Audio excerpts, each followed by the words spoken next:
Stand up and show us your cosplay! Let's see it!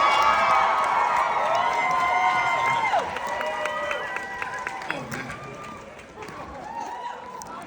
All right, let's hop in to campaign 4, shall we? There are so many things different about this season. Matt, you're not playing, or you are playing for the first time. Words are hard, you guys.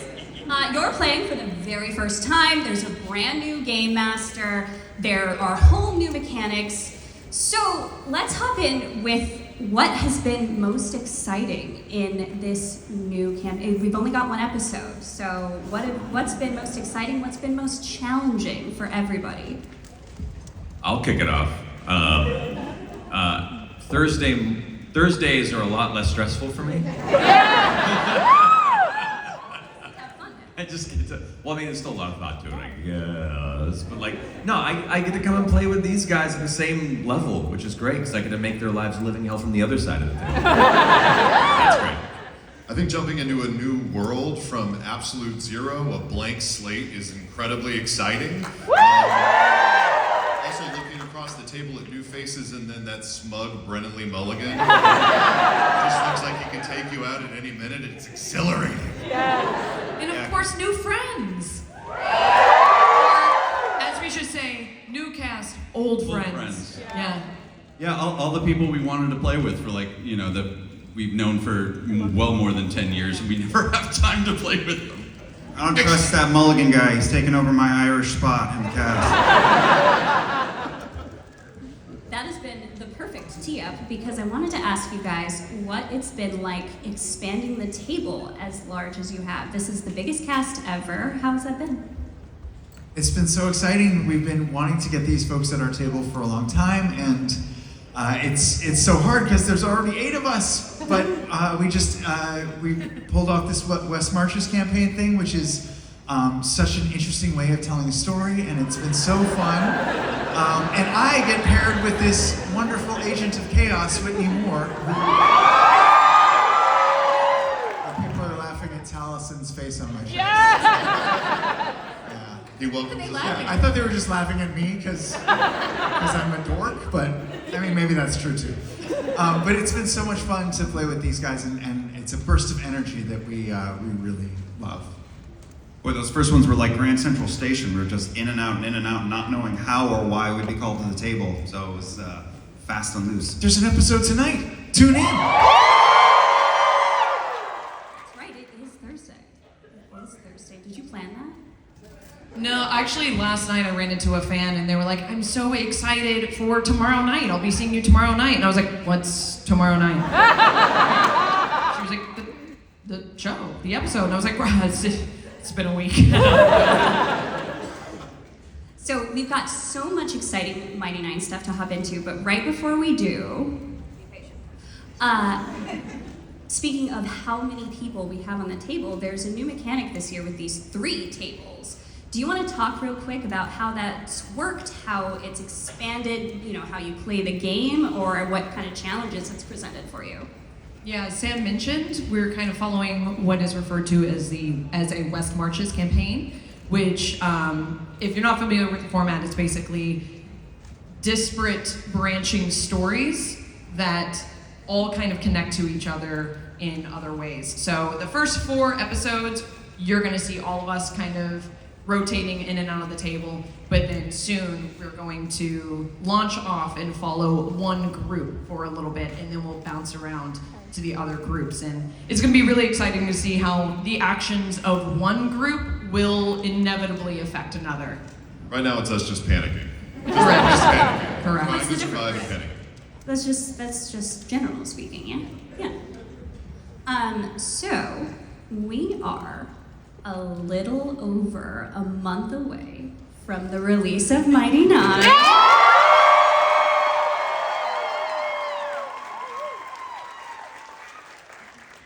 We talked about this a little bit with Vox Machina, but I want to ask the same question for M9 because it's different, but it's the same. Were there any moments from campaign 2 that you thought absolutely would not work in any kind of adaptation form that Titmouse came back and was like, just kidding, here you go? I think with the lessons we learned on The Legend of Vox Machina, anytime you go to a new location, it requires a whole slew of new assets. And we didn't go a ton of places in season 1 of Vox Machina, but in Mighty Nein, y'all, we're going all over Exandria. Just everywhere. We gave them a good heads up, but we're on the ocean, we're in the mountains, we're in the land, we're in the dynasty, we're in the empire. And that was, I think, some of the most exhilarating stuff to help the teams design and build on. But you know, anytime we have a chance to throw things at our amazing partners at Titmouse Animation, they just look at us and go, bet. Y'all, I can't tell you how incredible it's been to see the art come back from the background teams, the animation teams, the design teams, and see Wild Mount brought to life. It's the weirdest and most wonderful experience, and I can't wait for you guys to see it. The only question I have is if one animated series could hold that many dicks. The answer is yes. So one thing that I've come to accept as a journalist is that there is simply no chance that I will ever know more about this series than Critters do. Like, the passion of this incredible fan base is so, so strong. So with that in mind, given how much they know and how much attention is given to these campaigns, how do you continue to surprise audiences when you bring in an adaptation like the Mighty Nein animation on Prime Video? The great thing about the Mighty Nein animated series is, I mean, there's so many great things, but one of the greatest things is it's 44 minutes long, so it's twice as long as an episode of Legend of Vox Machina, and with that extra time, we get to show you stuff that you didn't see in the campaign.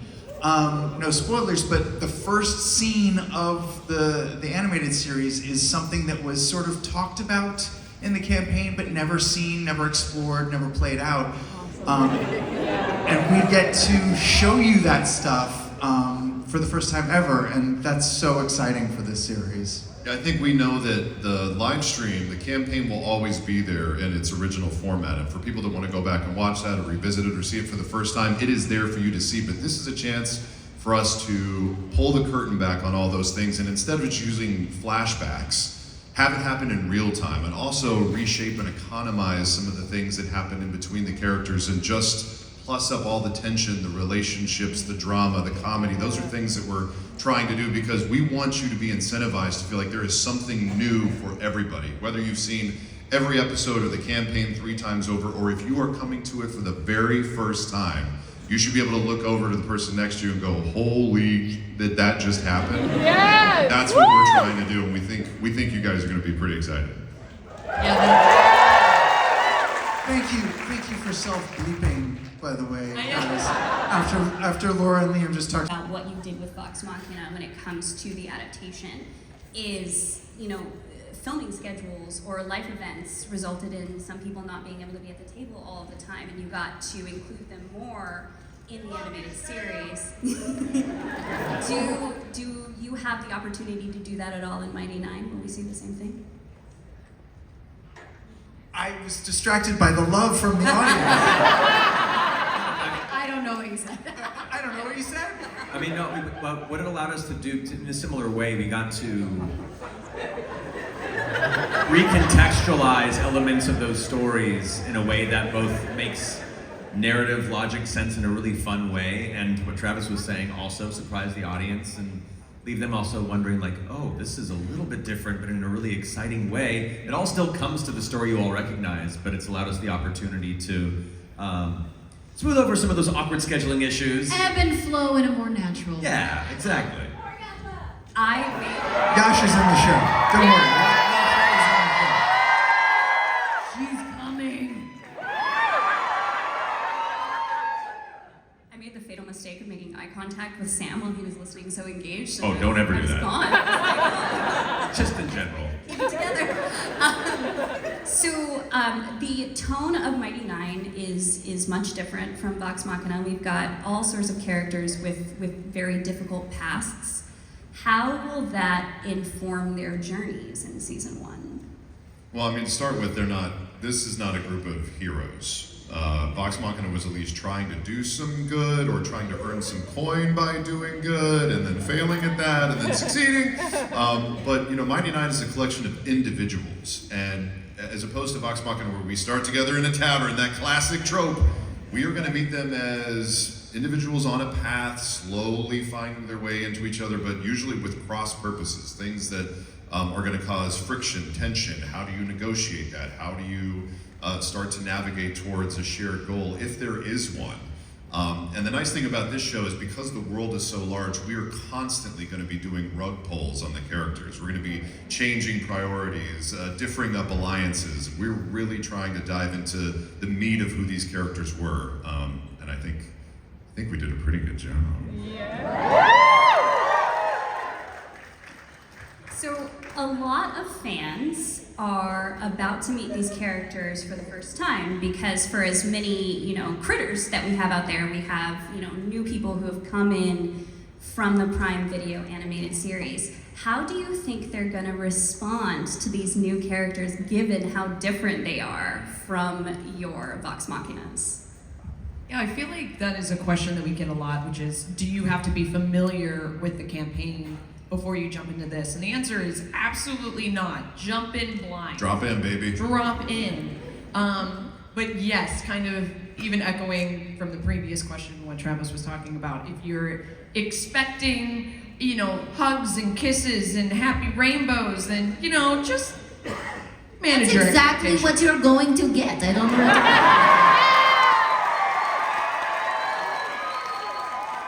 to Maybe some hamster unicorns. There might be hamster unicorns, but no loves and kisses. Sorry. Let's say another cool thing about it is because Legend of Vox Machina and Mighty Nein take place in the same world. For those who haven't watched the campaigns, but you have watched Legend of Vox Machina, we have a few fun little things that were dropped through Vox Machina that also tether into this. Some winks and nods and bits of history. So if you haven't watched campaign 2, pay attention. So, for those fans who are coming into this at the first time, I want to go down the line and give everybody the opportunity to give maybe 3 to 5 words. We're gonna keep it challenging. 3 to 5 words about your character, what they can expect from this new version of you. Laura's. Yeah, go, Matt. Start with Essek, why don't you?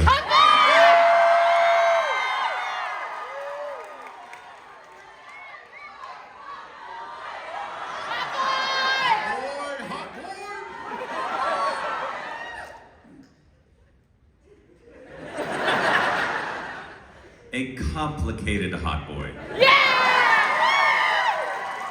that the best kind? It really is. There's no in between. Laura? Sunshine, lollipops, rainbows, and dicks. My boy has got problems.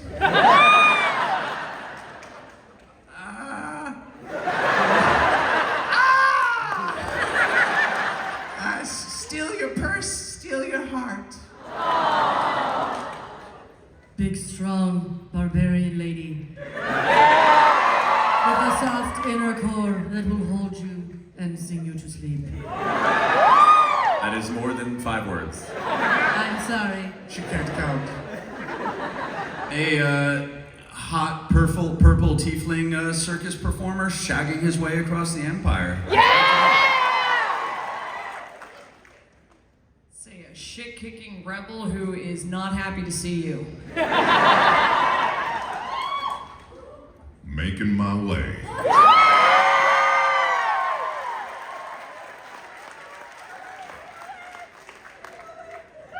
So, you all have heard a lot of these characters now, and many of you know them intimately from the campaign. So, who wants to see a trailer?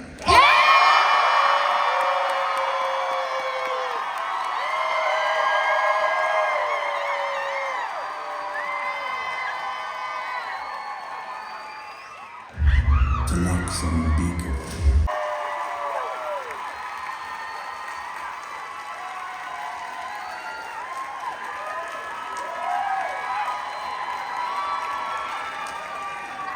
Yo, not ready. I'm so deaf in the best way.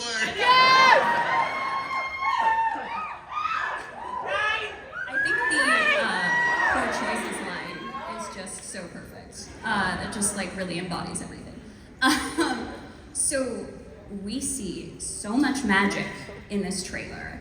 It seems to play a really, really integral role in this season. Can you explain how it's gonna play in?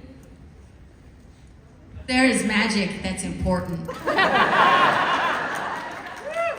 Things happen because of it. Nailed it. Yeah, because of the story, it's such a wonderful opportunity to get into the nitty gritty of the various different ways that people perform magic in a world like this. We're used to the big fantasy magic we had with Vox Machina, where it's these big heroes that are larger than life. And now we get to go into how filthy wizards in the middle of the street pull their stuff off, how physics works, how fire magic is different from other kinds of magic. It's gonna be amazing. Yeah, I love the different style of magic that we're seeing in this series, where you get to see how each class of magic performs it differently. We had a ton of melee fighters and, Vox Machina with some healers and, of course, the most amazing druid ever. We've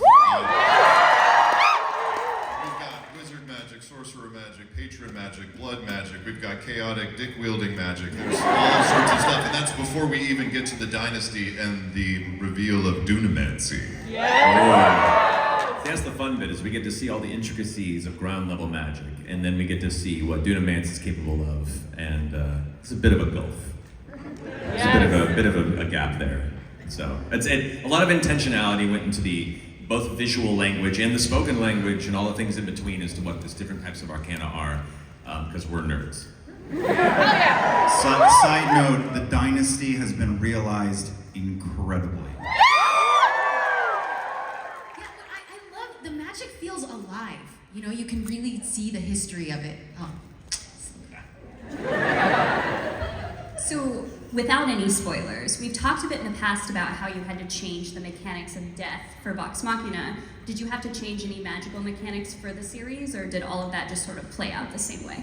I think it was more of an effort to economize in a way that made sense. Obviously, certain TTRPGs have such lengthy and very detailed rules. We wanted to make it in a way where you could sit down, you could understand what each character needed, what the limitations of those magic might be, and what the effects of using it in some cases might put against each character. And so we sat down, we really tried to make it very streamlined, and I think for each character you'll see what those limits are pretty clearly. Yeah, much like Vox Machina, you can watch it and be like, oh, that's a cool effect, I kind of get the gist, but if you've played a lot of these games, you'd be like, oh, I know what that spell is. Same like leveling up. Like if you're playing a tabletop RPG, it's really simple to be like, oh cool, I got my 5th level spell, and you don't really see the journey of like how that character acquired that ability. So I think there had to be a lot of like focus and logic kind of putting into how people got more badass. Hell yeah. So we are dealing with a bunch of anti-heroes here. From everything that we've seen from the series so far, it is very action-packed, very, very forward, like punchy focused. But everybody in this room knows that everybody on this stage is an emotional terrorist. So, can you talk about how you're going to integrate the action, the magic, with the inevitable emotionality that's going to shatter all of our hearts?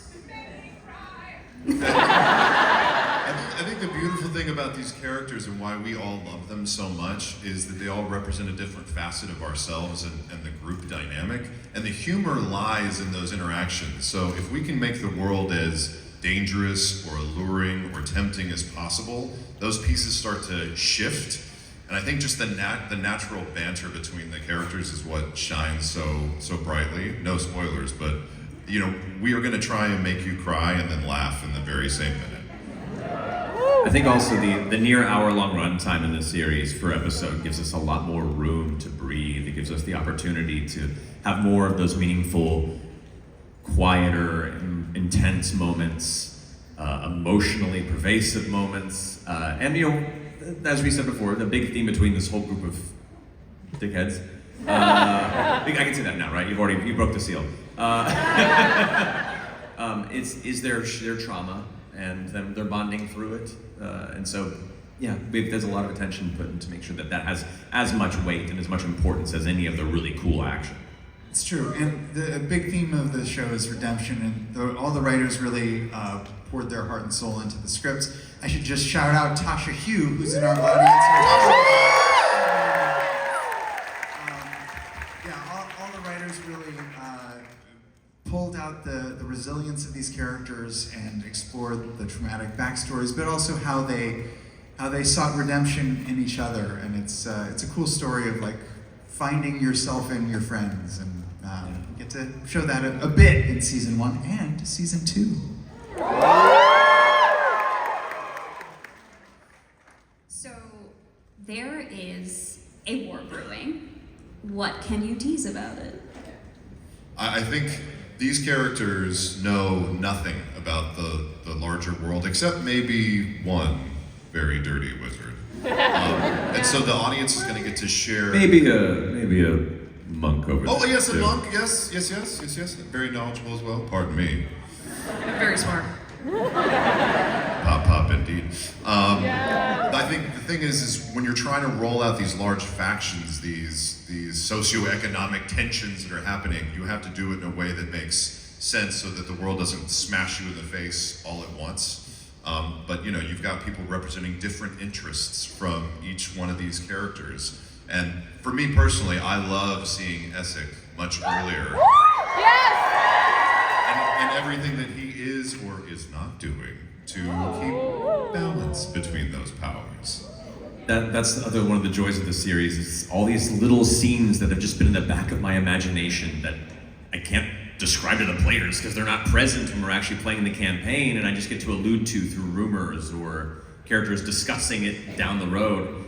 We get to show you that now. You get to see all these machinations from different perspectives that lead to many terrible things to come. I just want to test something real quick. Essek.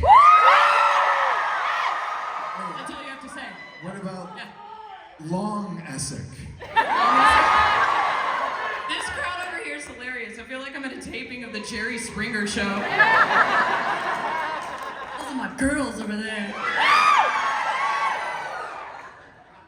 Oh, what's happening? Shenanigans.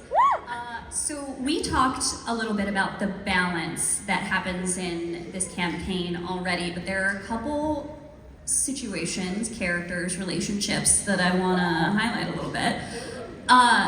Laura, can you talk about Jester's comic relief, would you say? Comic relief? She's a bright spot, I mean, I gave her name because what she wanted to do was bring joy to everyone. I think and you guys have maybe seen the clip online, from the moment she meets the dreamy Ford. There's roses and hearts around him, and it's just, there's a beauty there for how she sees the world and him. I also think it's so great because there's so much contrast in the characters, but while some of them have a lot of responsibility, a lot of trauma, a lot of things they're trying to escape from or trying to resolve, Jester's also opening the doors to the chateau and going outside for, in some cases, the very first time, and so there's an eagerness, a wide-eyed energy to her, and I think that sort of rubs off on everybody as the pressure of what this world is keeps mounting. So that's sort of the beauty of that chemistry. So speaking of chemistry, again, all of these people are coming together in a way that we didn't see on Vox Machina. They were all together already. Sam, can you talk a little bit about Not and his loyalty to Caleb and company? Her. Yeah, it's confusing. Sorry. I didn't get to do the Vex box mess up yet because we haven't gotten there, so I'm sure I'll pull that off. So I had to just throw in a misgender moment, so sorry. Not is the second cutest character in the show. Second, thank you. It's going to be really fun to see. We're starting Caleb and Not sort of at their meeting point, which is really exciting to see. And you'll get to see them bond and become a unit and become BFFs like we are in real life. Side note, happy birthday, Sam. We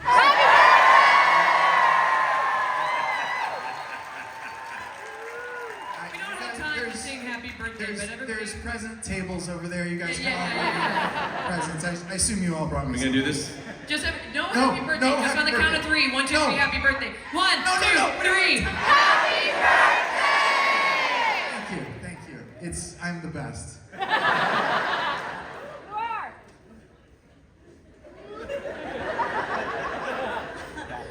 Marisha, you get another test moment. I just want to give you the opportunity to chat about Bo a little bit.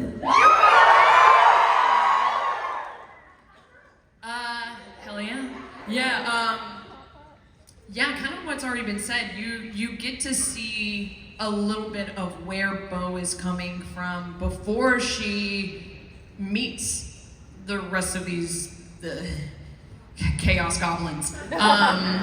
So yeah, Bo is definitely kind of someone who is coming in with like a lot of agency and honestly like a decent amount to lose from the get-go because she is trying to, she's trying to prove herself. So, and as you can imagine, that clashes with some people.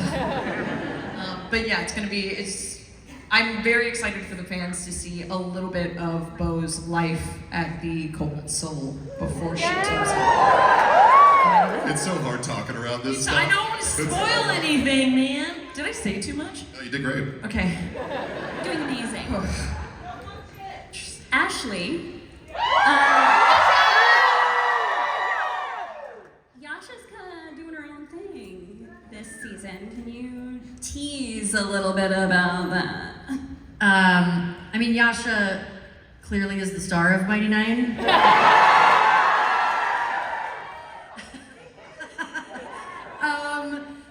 Man, I feel like with Yasha, what we got to do in the series, Don't Tom Holland this. I'm gonna do my best.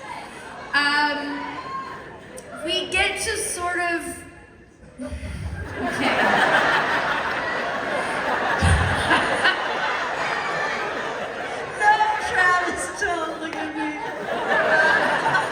Look at her body language. She's cocooning. Listen, we get to establish Yasha's story in a way that respects and honors her, and I love it. And listen, I know we only see brief moments of her, but don't worry. We got this, okay? But I can't wait. It's everything I wanted her story to ever be. And I think we just get to do more because I was here. And yeah. Thanks, man. Yes. Don't you Good worry. job, Ash. We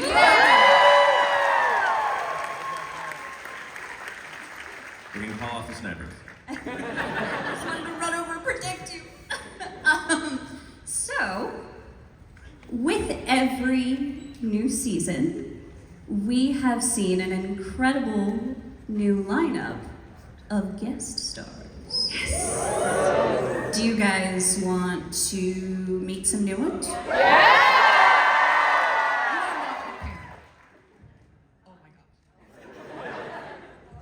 You are not prepared. They're so good. That's my line. Oh, you're right. It is. You want to just show it, or? Yeah. Let's show some guest stars. There it is. We did it. These folks will be in the Mighty Nein, along with the other folks that we've already announced. We've got Angelica Houston, Lucy Liu, Nathan Fillion, Leah Miller, Felicia Day, Ryan McTavish, Ivana Sakno. They're all amazing. They all brought brought so much to the table, and some of them knew who we were, some of them didn't. But they do now!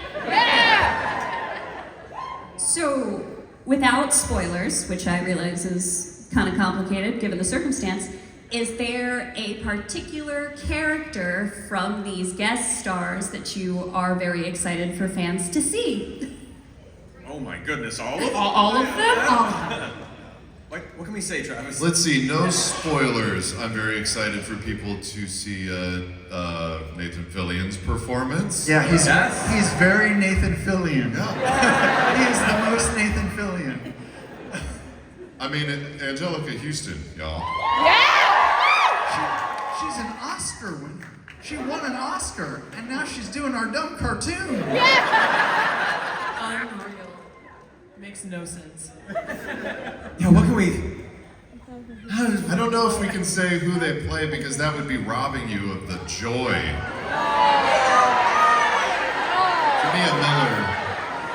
Tania Miller was just so fantastic.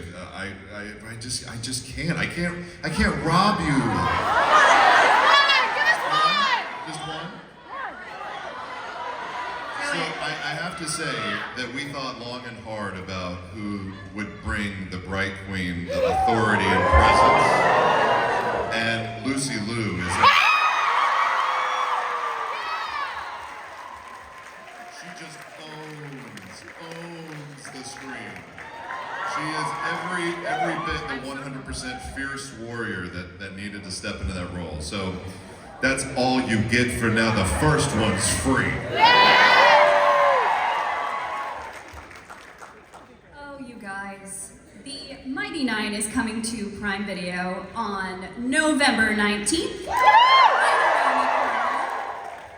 But we can't finish this panel without talking about my first love, the legend of Vox Machina. But, you know, a lot has happened in 3 seasons, so I'm gonna let my main barbarian, Grog,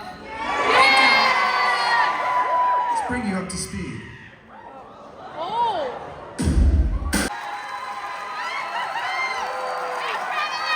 Yeah, we let Grog do all the animation for this season.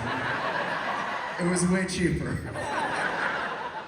I'm gonna have that song stuck in my head for the rest of my life. So we're going into season 4, so many new adventures. What are you most excited for fans to see without any spoilers? Well, at the end of season 3, all of our heroes seem to be going on a little bit of a break, going their separate ways to explore different things. That means they've got to come together at some point. They've been off chasing different things, and I think watching that resurgence, that joining together will be fun to watch. Let's see, yeah, the Jim and Pam of the series, Bax and Keyleth, you know, maybe they have a solid 30 seconds of being happy, I don't know, we'll see, maybe. 30 seconds? They'd be happy. I think we have to cut that scene, sorry. Sorry. Smoke them if you got them. I'm super excited. We get to tease some new villains, or old villains. In fact, is it time for, should we reveal who the Whispered One is? You know, might be a little early, I'm not sure. I don't know, maybe we make them wait just like a little bit longer.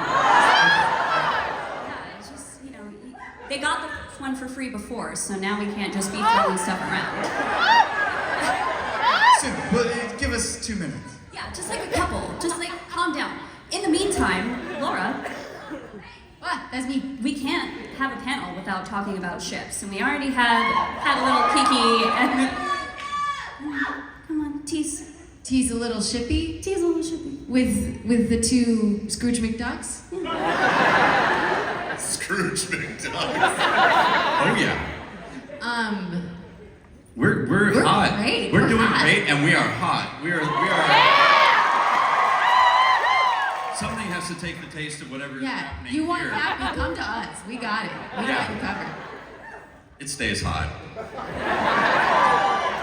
That's perfect because I think the first time I ever asked you that question, Taliesin, you couldn't make it, and Laura just like looked me dead in my eyes, and was like, hot.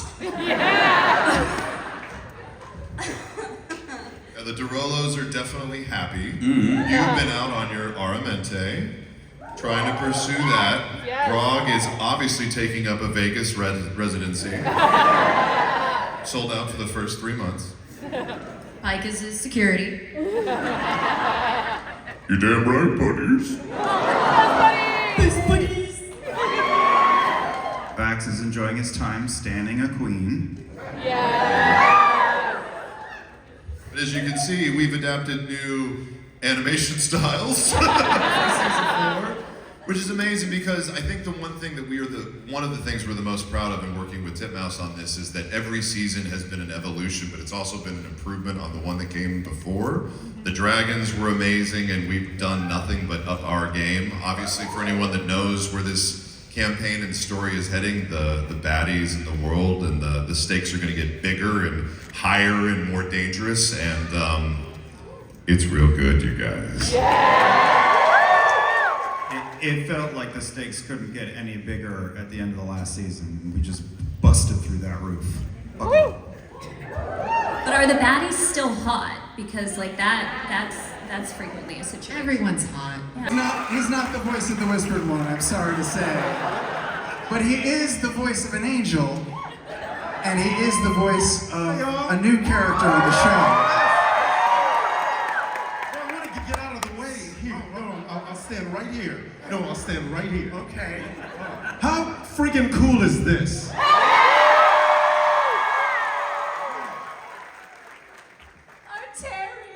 Terry is here. Tabby. Wayne will be playing the voice of Tyrion Darrington in season 4. And boy, does he do a beautiful, fun job. And we have a thing to show. We actually have a clip. I actually get to say, roll the clip! Done a lot of stuff, but it's so cool to be a fan of something and then to have the people that make the thing that you're a fan of say, hey, can you come and play with us? That is the best thing that can ever happen to you.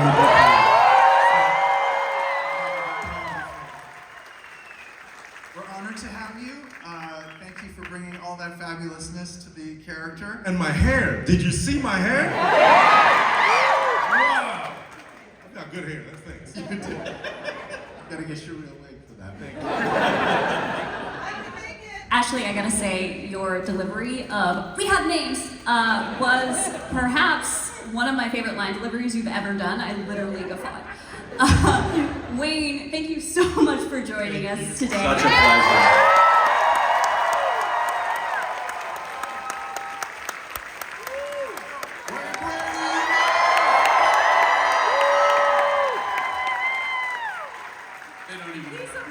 He's so good in it, you guys. So good. Not ready. You're not ready. So we've just bid him a fond farewell, but can you guys talk a little bit about how Wayne became a part of the cast? Well, we've known each other for a while. I directed Wayne on a cartoon called Sophie the First, which Travis was also in as the king, and Liam was also in. You didn't do it? I don't think I did. You were this close. just weren't quite ready. It's fine. It's thank you. So we've just kept in touch for years and years, and when it came time to play this role, I knew that I couldn't do it because I'm already on the show and I don't do good different voices. I can't really change my voice very well. And so Wayne graciously offered to do it, and is so much better than I could have ever been, honestly. Yeah. It's been incredible. I mean, I think there was dialogue for Terry. Wayne came in and recorded it, and then we started rewriting it and doing more and more things because he's so excellent. The energy is amazing, and I mean, the man can sing. We may have written some songs for him as well. Hell yeah. So you guys got raffle tickets when you came in, so please stick around. But in the meantime, I'm a little bummed that we didn't learn anything about the Whispered one. Oh, I forgot about that. Come on! Oh well. We gotta leave something for y'all to look Oh. forward to. There are some other folks in the cast that we can announce. Kevin Michael Richardson will appear. Deborah Wilson is in this season of the show. Australian friend of the show, Tom Cardy, will be appearing. And someone will be playing the Whispered one. Someone. But you'll have to tune in to find out. It might be worth the wait. It's Lucy Liu. She's so versatile. We said we weren't giving away any more freebies. But speaking of freebies, we do in fact have a raffle. Do we have? Yeah. Do we have? How do we do the raffle? Well, we should have tickets coming out. Here they come, here they come. So, there is a lovely woman named Kayla who's coming up front. If your ticket is called by, I believe, Sam, you're doing the honors? Got a birthday boy? Yeah. So, this lovely lady up front, we're going to be picking 2 numbers. If your number is called, please come see Kayla. Okay. I don't see him. Remember, if you don't win, it's Sam's fault. Do I just read the last few or do I read the whole number? 2136183. 213-6183. Come on down. Come on down if you have it. If you don't, then It's just bummer for Oh, you. here we are, over here. Here they come. We got. Oh my God, it's so fierce. and a second prize goes to 213-6742. Make an exalted noise if that was yours. and what did they win? Oh, I think we might have it over here. Nope, they were sitting down. He dropped the ticket. Oh no! No, that wasn't. Okay. And what did they win? What do they win, Kayla? A signed copy of Tusk Love. From the Available bride and wherever books groom. are sold. Amazing. All right. Congratulations, you two. Congratulations! You mean the ridiculously New York Times best-selling Tusk Love? Because that makes sense. I mean, can you really be surprised at this point? Yes. That's fair. That's fair. Every We time. love a cast who can remain humble. Thank you so much to our winners. Thank you so much to our remarkable audience. And thank you so much to the wonderful Critical Role team.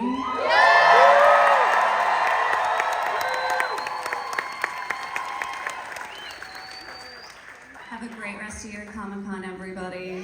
Thank you, New York. One more time, New York Comic Con, make some noise for the cast and critical.